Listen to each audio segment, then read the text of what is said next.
Eguerdion, hemen gea berriro, 2 urte pasadi azken erromeri egunetik, eta luze egin zaigu.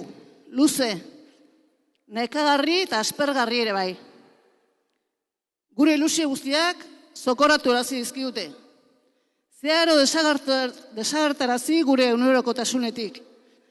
Eta zalantzan jarri gure dantza ikuskizunak, ensaioak, festak, eta gure taldeak ere noski gora bera jasan behar izan du.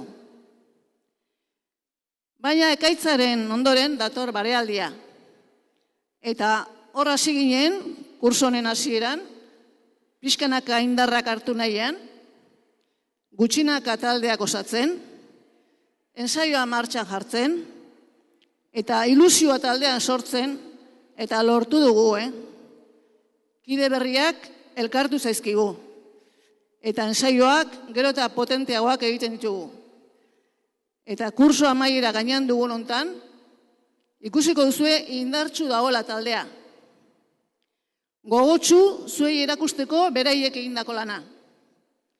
Eta aurrera datorrenari begira, irrikaz, dantza berriak ikasteko, eta ondoren datozen emanaldiak baita ere prestatzen joateko.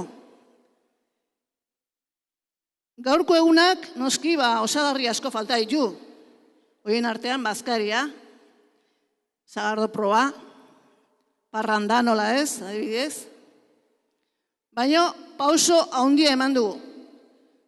Hurrengo urtean lortuko aldugu osorik berreskuratzea.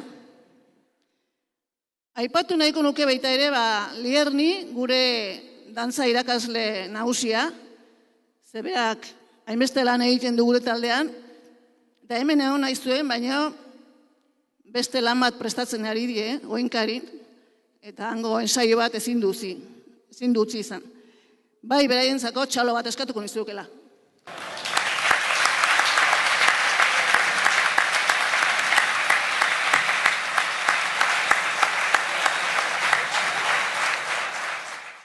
Eskerrik asko. Eta ondoren, gure txikienak, ane piratakin, etorreko zaizkigu. Gozatu, emanaldiaz, aspaldiko partez, eta gero arte.